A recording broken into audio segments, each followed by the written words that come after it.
Title: The 800,000 Ghost of Shenzhen. Why nobody will step inside China's tallest empty megatower. Visual: high-octane extraction. Drone footage slicing through heavy morning smog, tracking down the ultra-dense grid of Binhe Boulevard in Fujian, Shenzhen. The camera tilts violently upward. A monolithic, 85-story spear of dark glass and titanium-coated steel pierces the low-hanging clouds. It blocks out the sun. Text on screen: 800,000 Silent Megablock. Narrator: urgent hard-hitting, U.S. cable news pacing. Drive east on Binhe Boulevard on any weekday morning, and the monolith hits you before your brain even has time to process the scale. 85 floors of hyper-reinforced glass and structural steel, screaming nearly 300 meters into the South China sky. This is the Yuanjing Tower, the crown jewel of Shenzhen's speculative luxury boom, an $800 million vertical fortress that took more than a decade of aggressive capital injection, backbreaking engineering, and shifting local zoning laws to erect. It was marketed to the world as the absolute definitive statement of what the Silicon Valley of China had become: an unstoppable, world-class engine of wealth. Look at it from across the shimmering waters of Shenzhen Bay on a clear morning. It completely dominates the Fujian skyline in the brutal, uncompromising way only the tallest building in a district can. It is impossible to ignore. It is mathematically impossible to miss. Visual: cut to flashing red graphics, satellite maps zooming into the Pearl River Delta, followed by B-roll of hyper-luxury marble lobbies that are completely devoid of human life. The sound of echoing footsteps. Narrator: but it is also, by every single measurable metric of the elite residential real estate market it was engineered to conquer, a dead zone. A megastructure that the ultra-wealthy elite it was designed for absolutely refused to step inside. If this is your first time watching this channel, hit subscribe right now. Every single documentary we produce covers the terrifying gap between what global developers promise and what the brutal laws of economics and physics actually deliver. Now, look closely. The Yuanjing Tower is a completely different kind of disaster than the ones we normally cover on this channel. There are no sudden structural shear lines opening up in the basement. There is no structural leaning like the infamous Italian towers. And there is no catastrophic water intrusion threatening to collapse the foundation pile caps. What we have here is something far more chilling for the global real estate market. This is a building that did every single thing perfectly on paper. It cleared the municipal construction commissions. It passed the engineering audits. It topped out. It opened its massive golden doors. And yet, the market has been quietly, systematically rejecting it from the day the ribbon was cut. It is a 265-meter-tall monument that is full in the technical asset column, but empty in every single sense that matters to human survival.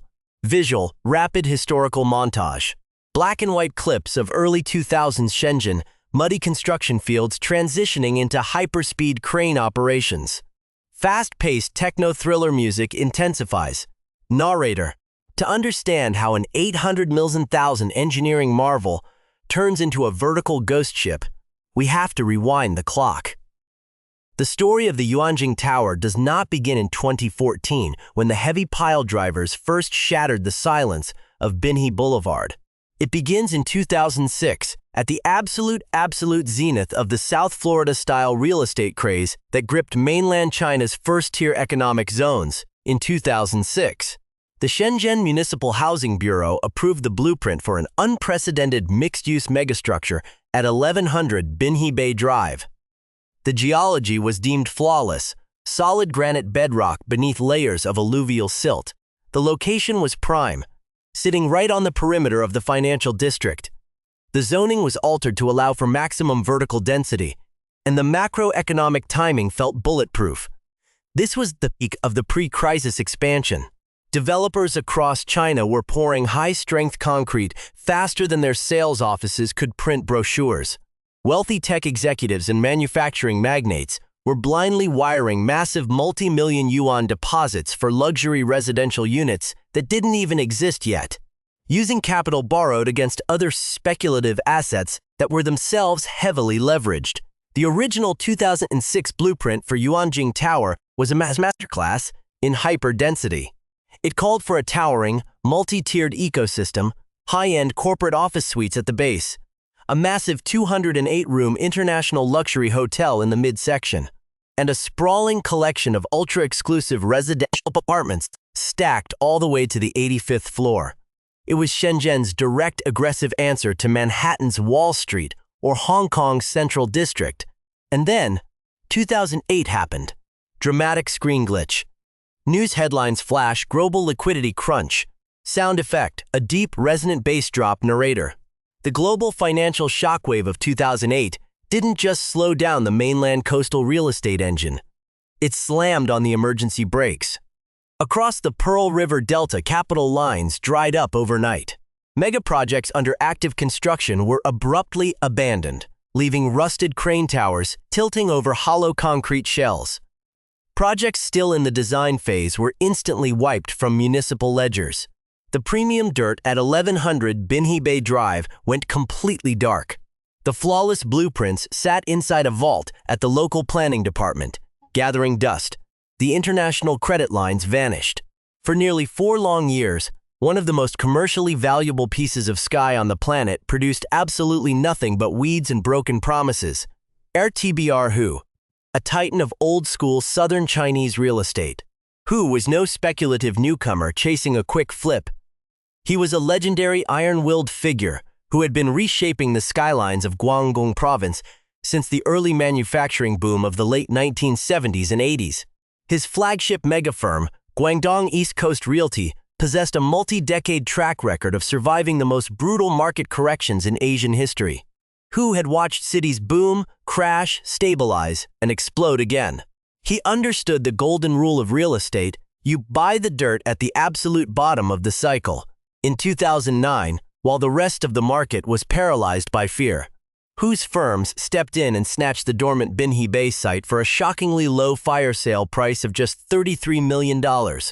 He didn't build immediately. He did what only patient, ultra-capitalized tycoons can afford to do. He held the land, waiting out the freeze, while the macroeconomic indicators steadily rebuilt their momentum. Visual, dynamic transition graphic. Calendar pages rip away from 2009 to 2012.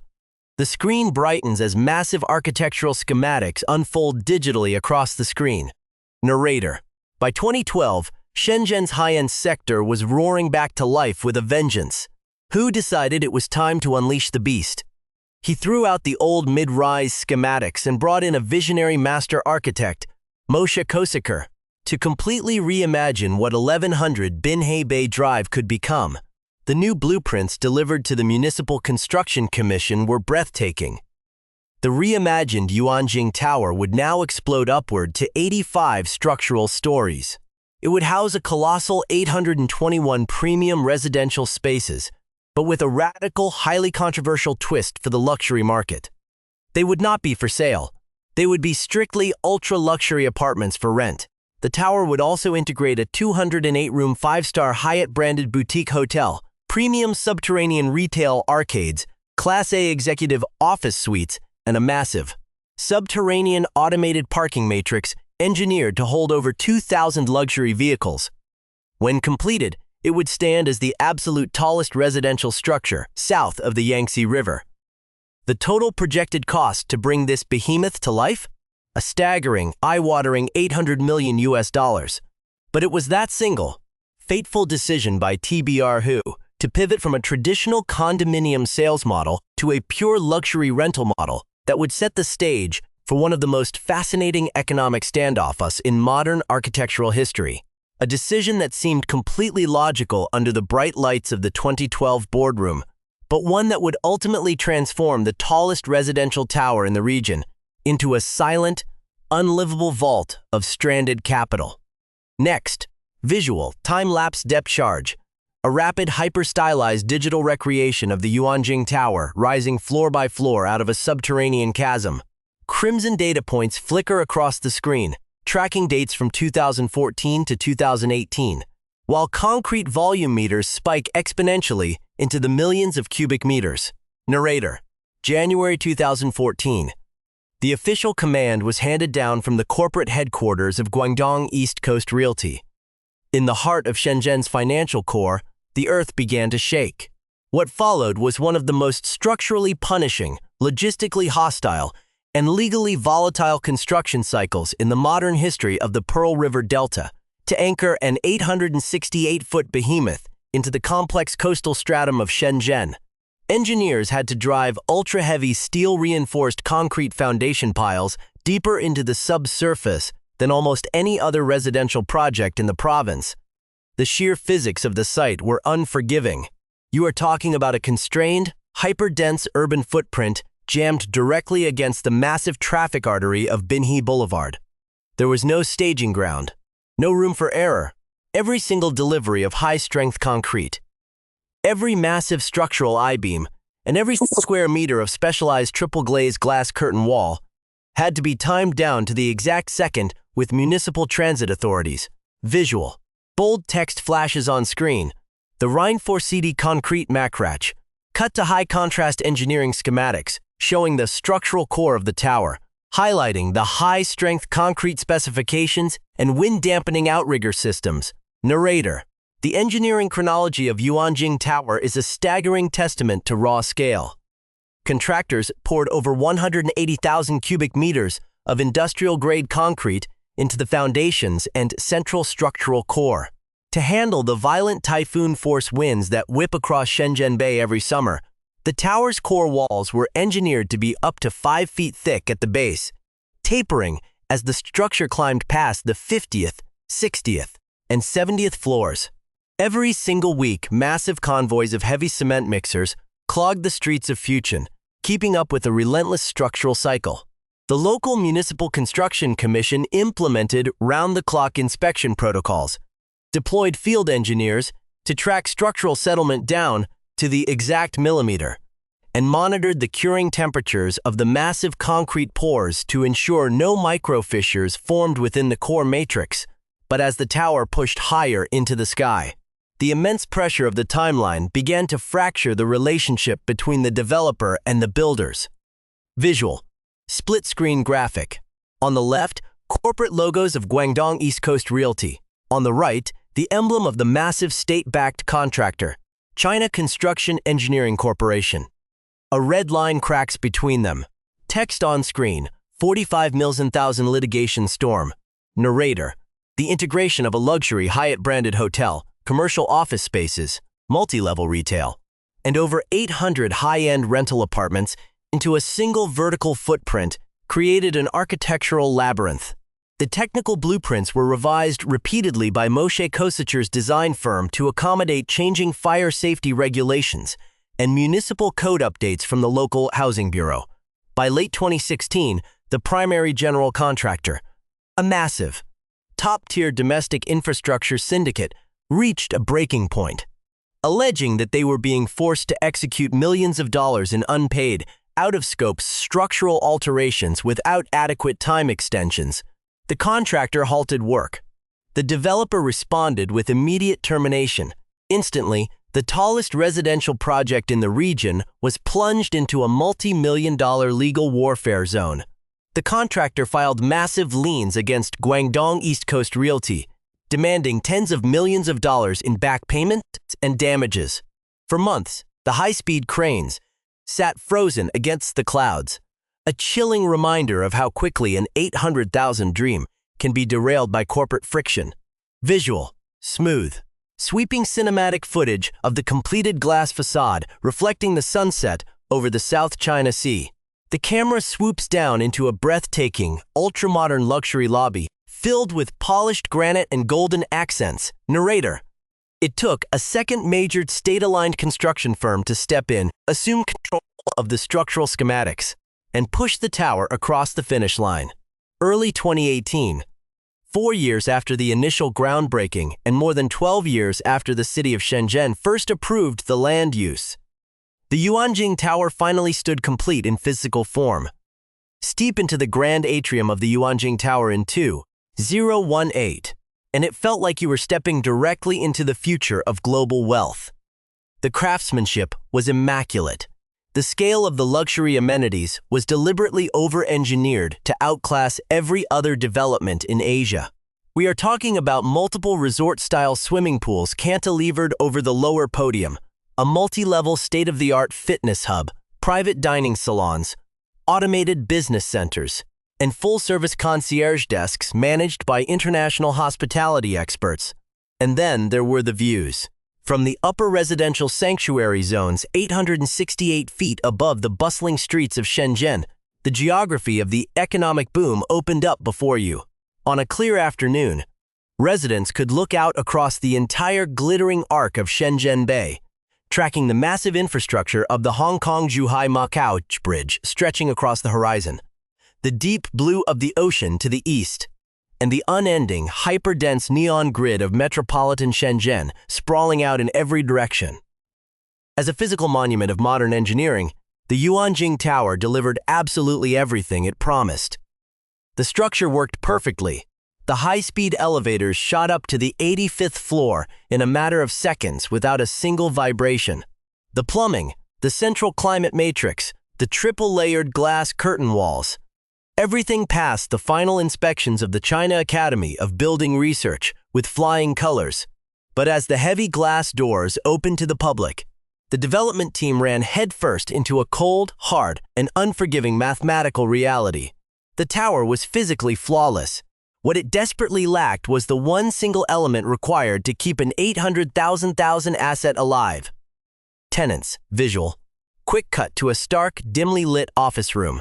An analytical spreadsheet appears on screen, showing rent figures starting at 18,000 downs and climbing past 45,000 downs, with a flashing red indicator reading, Absorption Deficit. Narrator. The initial leasing campaign was a structural disaster. Filling 821 hyper-luxury residential spaces in a single tower is a monumental task under any market condition, but doing it in a market that was rapidly shifting underneath the developer's feet proved nearly impossible. Guangdong East Coast Realty poured massive budgets into premier domestic real estate brokerage firms, launching aggressive marketing campaigns across major financial platforms. They rolled out standard luxury absorption tactics, zero-down security deposits, 3 to 4 months of completely free rent, and direct subsidies for moving costs. Some of these aggressive incentives worked. A slow stream of renters began moving their belongings into the lower-tier floors. But the overall absorption rate was pacing dangerously behind the developer's strict financial models. To understand why these empty floors represent an existential crisis for the tower, you have to look at the brutal math behind mega-scale development financing. An 800,000 project does not get built on cash. It is fueled by massive, high-yield construction loans, credit facilities from major domestic commercial banks, and structured investment tranches that carry strict, non-negotiable monthly debt service obligations. When a building costs nearly $1 billion to execute, its debt maintenance runs into tens of millions of dollars every single year. Every single night that an apartment on the 70th floor sits dark, every single day that an ultra-luxury 3-bedroom layout remains unoccupied, it isn't just a minor loss of potential income. It is a massive, bleeding wound in the corporate balance sheet that must be covered by capital reserves drawn from elsewhere in the developer's empire. And the Yuanjing Tower didn't just have a few empty spaces to cover. It had an entire vertical neighborhood of 821 high-priced units staring out into a hyper-competitive, oversaturated luxury rental market that had completely evolved while the tower was trapped in its decade-long construction cycle. Next, visual, global metropolitan contrast, a split-screen sequence tracking iconic troubled Supertall structures across mainland China. On the left, the twisting, stalled concrete skeletal frames of unfinished residential megablocks in Tianjin. On the right, the massive dark glass facade of empty, luxury high-rises in the new districts of Wuhan. Red warning grids overlay both images. Text on screen, the Supertall ambition trap narrator. To fully comprehend the structural and financial quicksand pulling at the foundations of the Yuanjing Tower, you have to look beyond the district borders of Fujian. This is not an isolated incident of speculative miscalculation. What is happening inside this 85-story monolith is the direct reflection of a systemic architectural phenomenon that has played out across the major economic zones of mainland China for the past 2 decades. From the shimmering waterfronts of Shanghai's Pudong to the hyper-dense, mountain-locked grids of Chongqing, the race to build the tallest, the most exclusive, and the most structurally dominant vertical real estate has repeatedly run headfirst into the cold laws of macroeconomic friction. Consider the parallels within China's primary tier of megacities. In the mid-2010s, as Tier 1 centers like Guangzhou, Beijing, and Hangzhou raced to redefine their financial skylines, municipal construction commissions and private development cartels locked themselves into an unyielding arms race of vertical superlatives. Every single district required a signature tower that rose higher, used thicker, high-strength concrete cores, and featured more thousands of square meters of premium glass curtain walls than the district right next to it. Visual. Dynamic architectural diagrams morphing on screen, comparing the structural footprint of Yuanjing Tower with other famous Chinese high-rises that suffered massive vacancy rates or sudden structural interventions due to soil settlement or wind shear adjustments. Narrator. But as the physical heights of these buildings soared past 300, 400, and 500 meters, their underlying financial models began to warp. Take a look at the massive high-rise clusters in cities like Tianjin or Wuhan. In those markets, speculative megaprojects were pushed forward under the exact same assumption that drove the early phases of the Yuanjing Tower: the belief that an infinite pool of high-net-worth individuals would continuously emerge to absorb premium vertical real estate at any price point the developer dictated.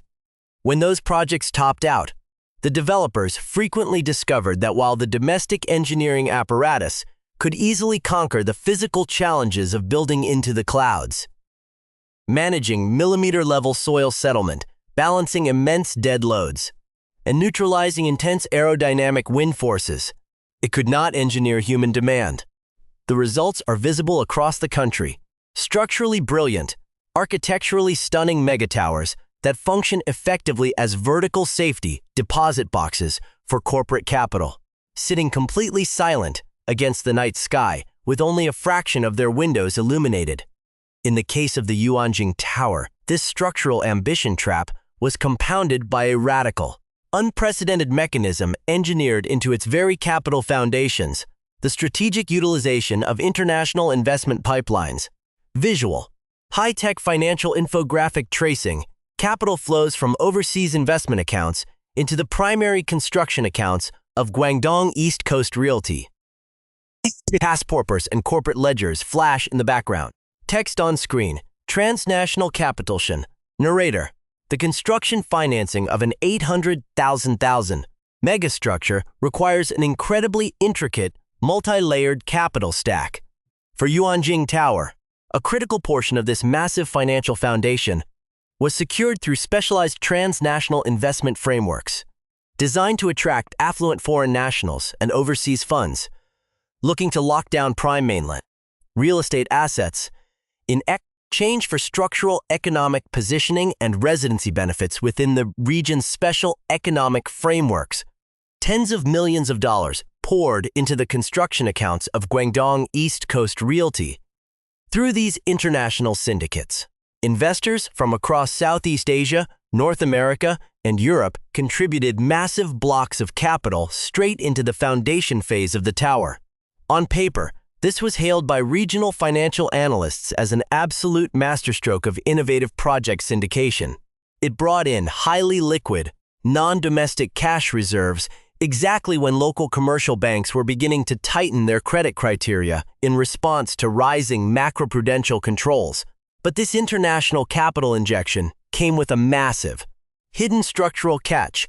Unlike traditional institutional lenders or domestic commercial banking syndicates, this class of overseas investors wasn't primarily focused on extracting maximum short-term yield or demanding aggressive operational adjustments if the tower's initial leasing velocity faltered.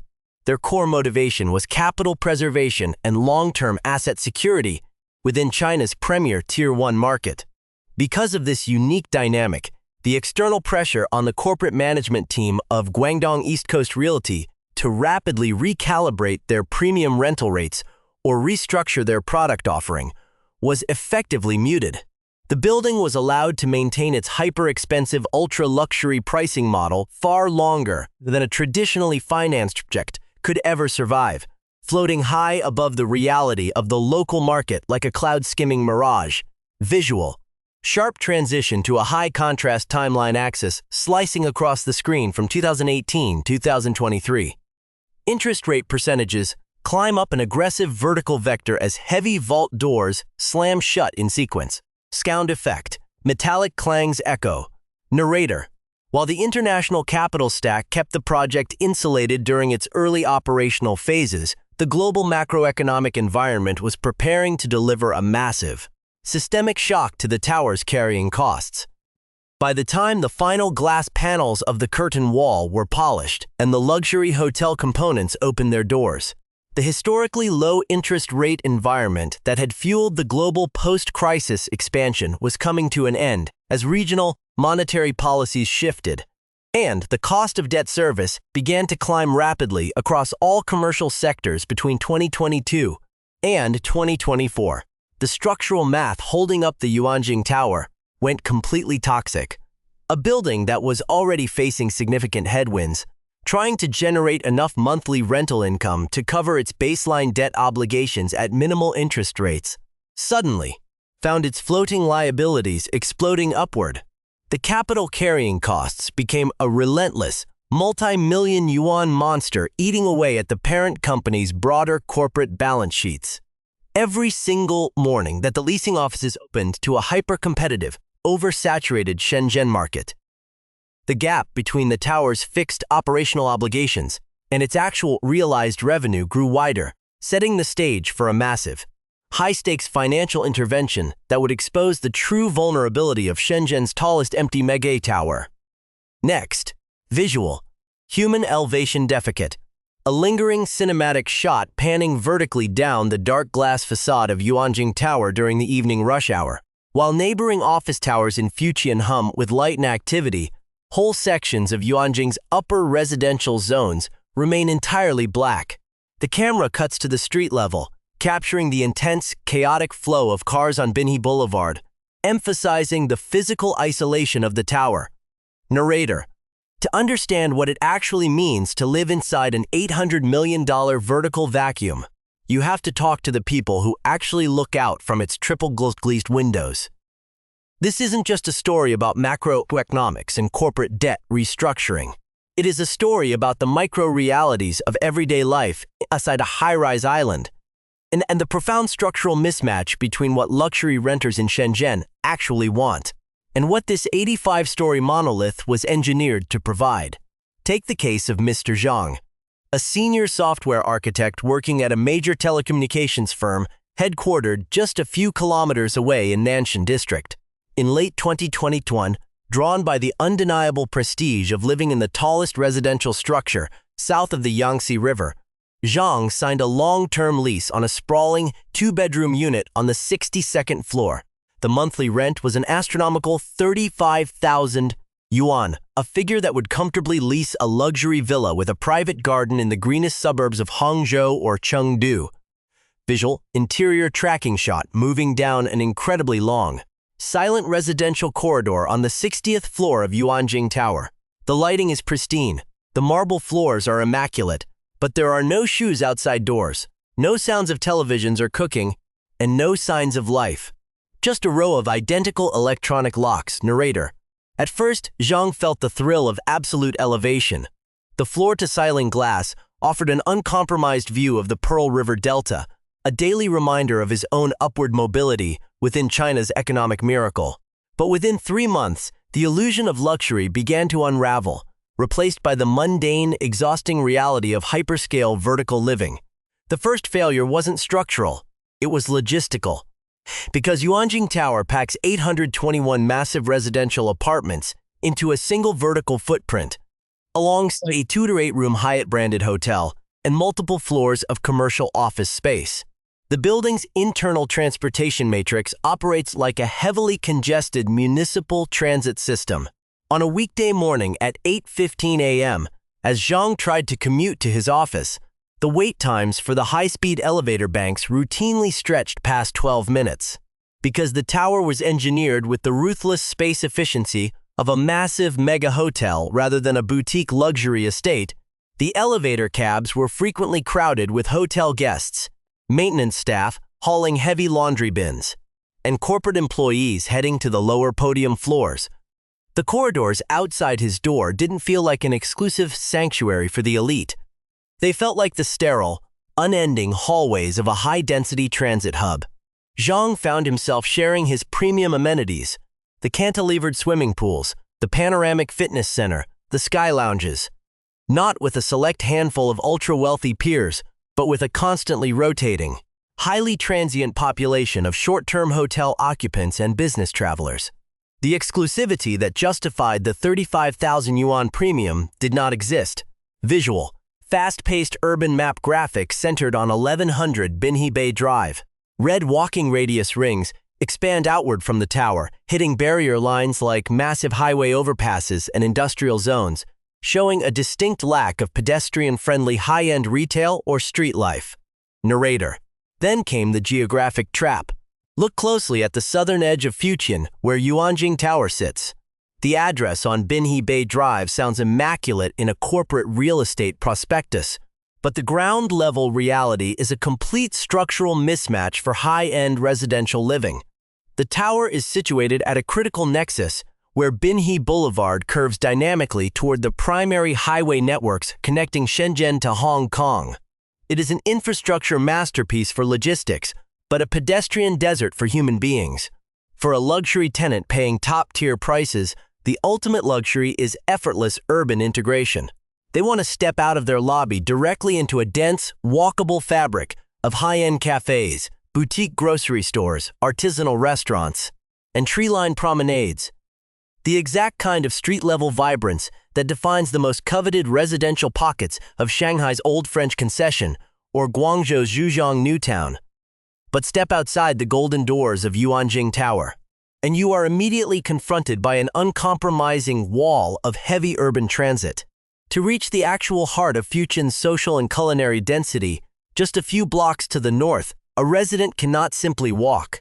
The streets surrounding the base of the tower are engineered for maximum vehicular throughput, framed by massive concrete overpasses, multi-lane channels of high-speed traffic, and security barriers. The tower functions as a literal island of height, completely cut off from the human-scale neighborhood fabric that makes dense city living attractive. You can see everything from the 85th floor of Yuanjing Tower. But walking to anything you can see requires getting behind the wheel of a car and fighting through some of the worst traffic bottlenecks in the province. Visual. Splitting graphics showing financial data sheets. A red stamp slammed down onto the documents. Refinancing restructure. Text on screen. 419,000 deep intervention. Narrator. As tenants like Zhang quietly chose not to renew their leases, moving instead to lower density, boutique waterfront developments along Shenzhen Bay, the financial damage inside Guangdong East Coast Realty's accounting chambers reached a crisis point.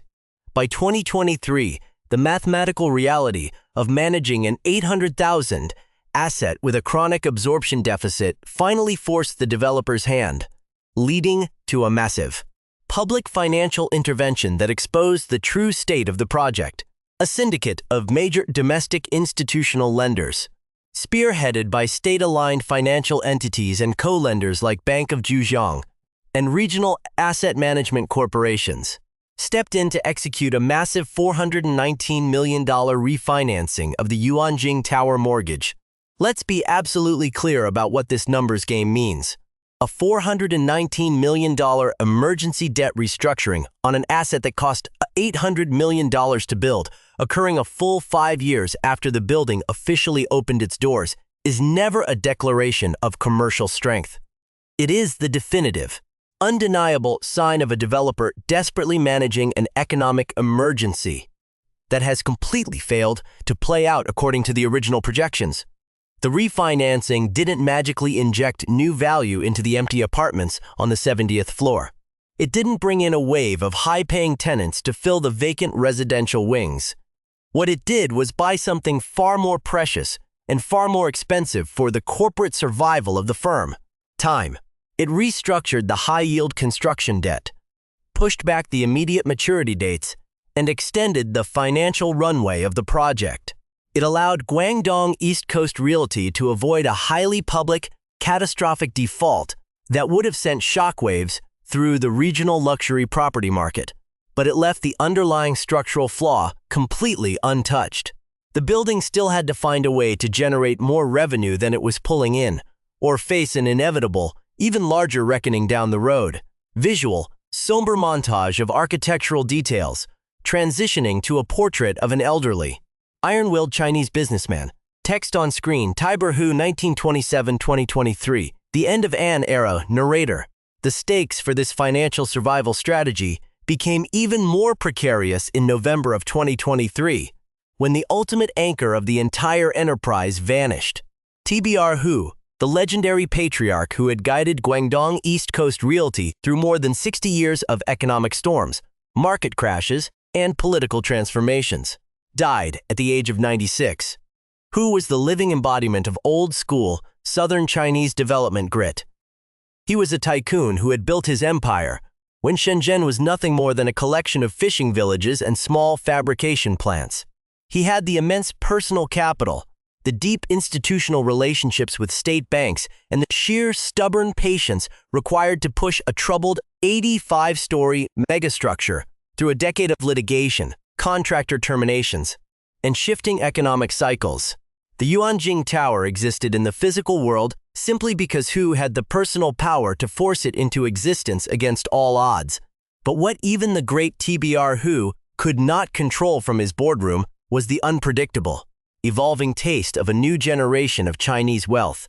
He built an empire on the absolute certainty that the market would always, eventually, come to him if he could simply hold out long enough. He believed that the tallest tower would always command the highest premium because for decades in modern China, height was the ultimate, indisputable symbol of success.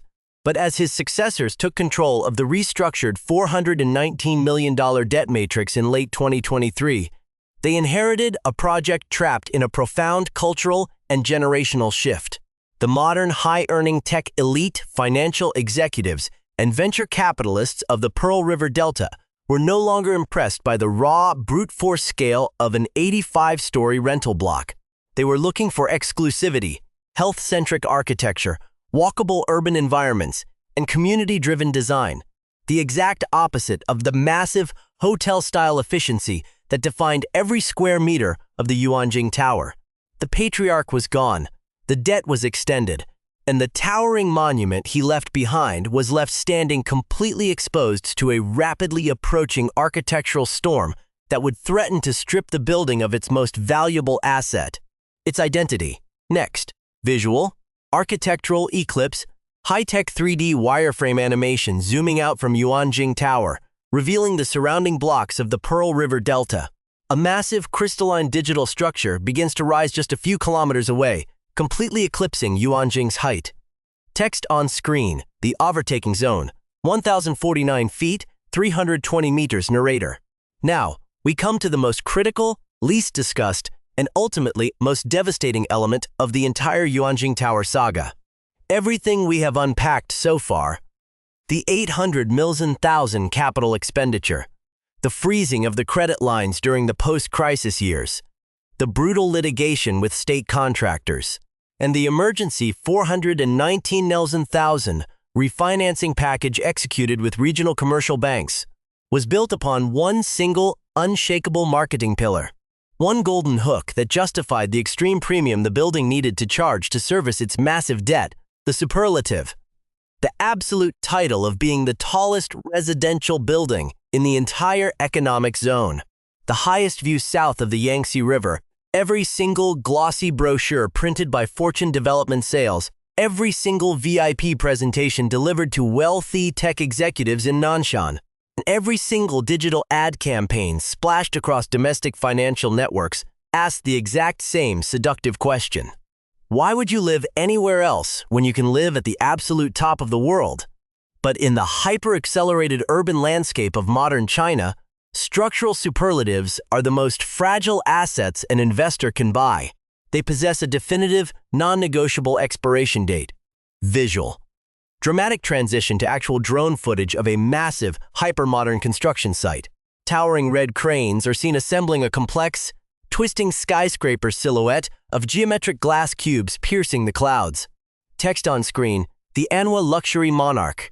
Trek it Compulsion, 2028. Narrator.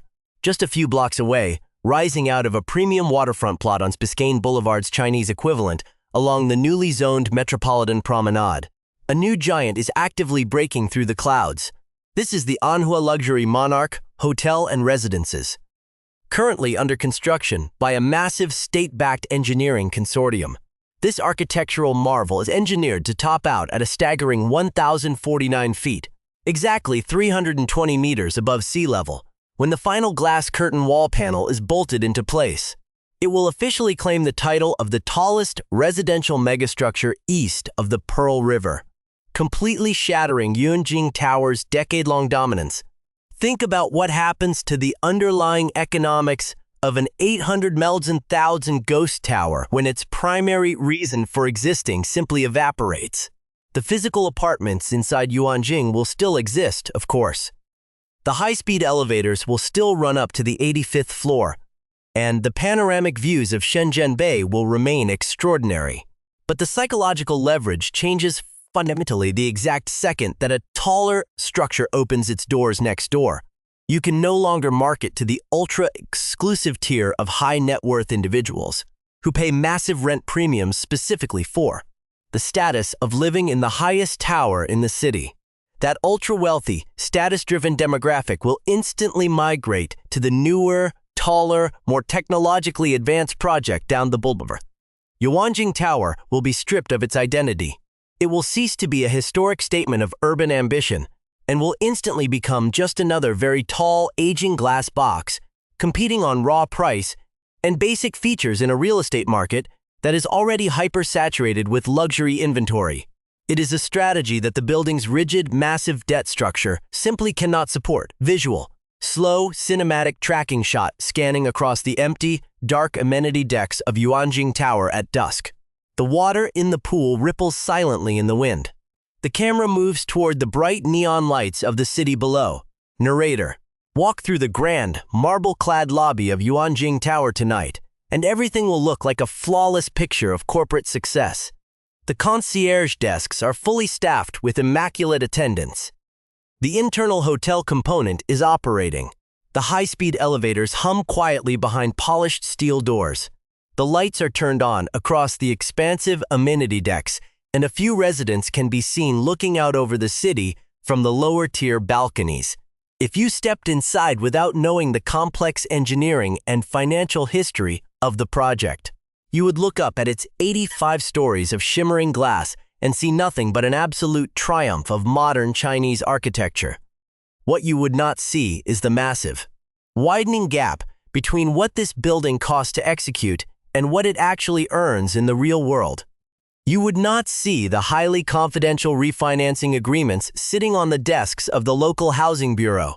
You would not see the desperate, ongoing rent concessions, or the mathematical reality that an 800,000 mega investment, trapped in a market that refuses to pay top-tier rent for high-density vertical living, produces a revenue stream that cannot permanently sustain a mountain of private debt. The story of the Yuanjing Tower is ultimately a warning about the profound distance between what a building looks like from across the bay and what a building actually is under the cold, hard light of economic reality. It looks like a statement of ultimate urban power, Shenzhen arriving at a scale of vertical development that rivals the greatest historical capitals of the world. What it actually is a beautiful, fragile financial model that has been continuously rewritten since the day it opened, floating in a competitive market that has never fully absorbed its footprint, engineered by a legendary tycoon who is no longer alive to see if his greatest gamble will ever pay off. A few blocks away, the cranes of the Anhua Luxury Monarch continue to turn, adding floor after floor to a new giant.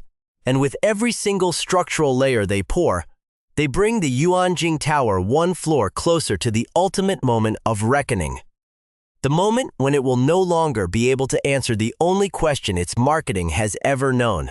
And when that title is officially taken away, China's tallest empty residential monolith will desperately need a completely new story to survive. But as the night settles over the empty windows of the 85th floor, it hasn't found one yet. Visual. The camera pulls back rapidly into a wide drone shot of the entire Shenzhen skyline. Yuanjing Tower stands tall in the center, but as the music hits a final resonant thud, the lights on its upper 40 floors fade completely into black. Fade to logo. Fade to black.